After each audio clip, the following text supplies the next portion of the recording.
No one is being forced to stay here and listen to me. You're all free to leave. Aiden stood at the head of the table in the SafeTech conference room, staring at his investors confidently, with a mischievous smirk on his face.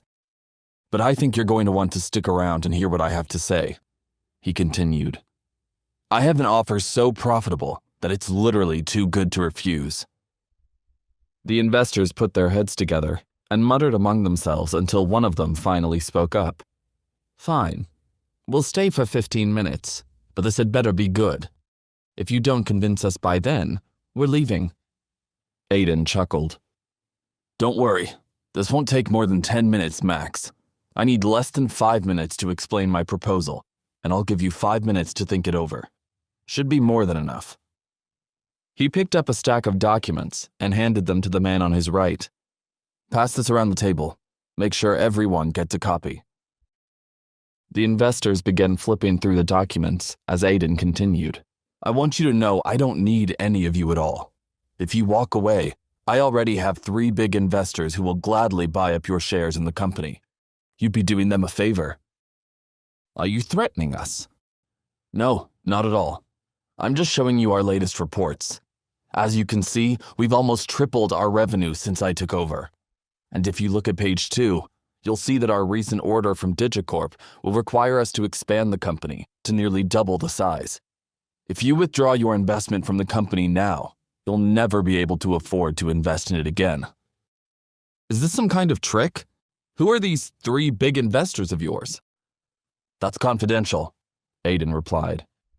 But I assure you, if I told you their names, you'd recognize them right away. As to whether or not you believe me, it makes no difference to me. So, are you going to stay invested in the company or not? The investors grumbled among themselves for a moment. Then, finally, the one who was acting as their spokesperson cleared his throat. Okay, we've come to a decision. We've decided to remain invested in the company. A smile spread across Aiden's face. Smart choice. On behalf of SafeTech, I am excited to continue working with you. Aiden looked at the clock on the wall. And would you look at that? That only took 5 minutes total. Thanks for taking time from your busy schedules to come in today, gentlemen. I assure you, the time you spent here will be well worth it. As the investors got up to leave, they all stopped to shake Aiden's hand. As soon as Aiden came out of the conference room, he found Tina waiting for him in the hall. What happened in there, sir? She asked nervously. Why did the meeting end so quickly? That's all the time that I needed to convince them all to stay on as investors. You convinced them to stay? That's amazing. But how did you do it so fast? I just called in a little help from the tiger, Aiden said, giving Tina a sly wink. Tina's face went pale. The tiger? She stammered. Do you really know him? Aiden's lips curled into a smile. I'm just messing with you, Tina. I'm a manager at SafeTech. How would someone like me know someone like the tiger? And why would he care about our little problems? That's what he pays us for. Tina breathed a sigh of relief and laughed. Good one, sir. You got me. And you're right. The tiger probably doesn't even know people like us exist. By the way, sir, I have some more good news. What is it? Asked Aiden. We finally received payment from Worldwide Products for their recent order, Tina announced proudly. And their CEO, Javier, has already prepaid us for a new order. He wants to buy more cameras from us. As Tina said this, the smile on her face grew bigger. That's great news, Tina. Looks like our recent crisis has been averted, Aiden said with a grin. I think all of this good news deserves a celebration, don't you? Tina's eyes lit up. Yes, sir. A celebration sounds delightful. What do you have in mind? Tell the staff that we're going to arrange a nice treat for them. You, me, and all of SafeTech's managers will go out to eat at a 5-star restaurant. We'll throw the rest of the employees a pizza party. How does that sound? That's a brilliant plan, sir. Later that evening, when Aiden arrived at the restaurant, he flashed his tiger card to the hostess. Make sure all of my employees get the VIP treatment tonight, he told her. This is wonderful. Thank you, boss. Tina said, speaking on behalf of the entire group. Aiden smiled and took a seat at the head of the table. Thanks to all of you. We would never have been able to fulfill all of our recent orders if it weren't for your dedication and hard work.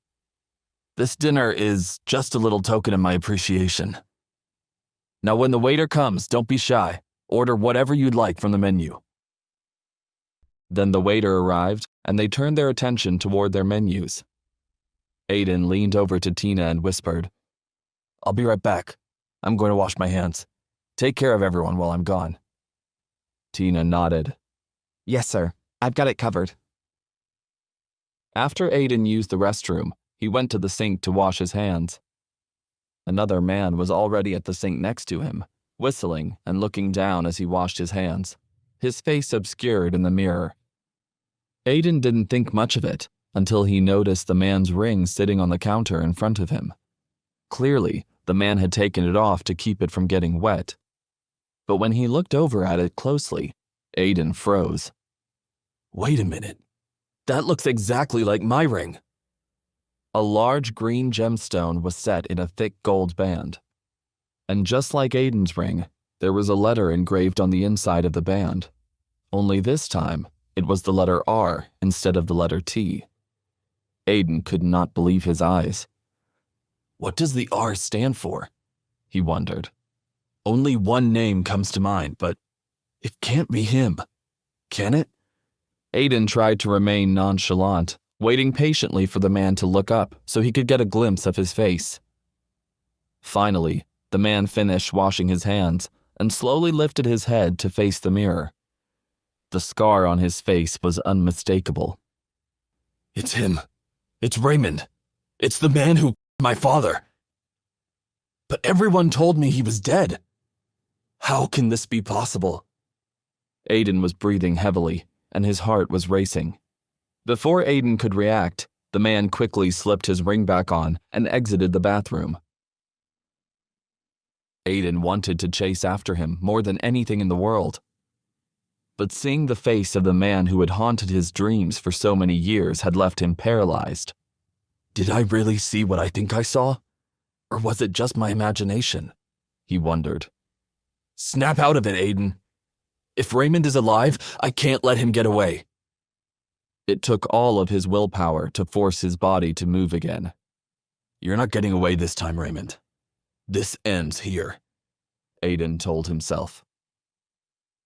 Then he took off in pursuit of the man he had spent his entire life searching for. Is Raymond really alive, or is Aiden dreaming again? Wait, that's not the end. You've just had a free taste. Now get the full story on the Pocket FM app, link in description. Check out our next video and playlist, and don't forget to like, share, and subscribe.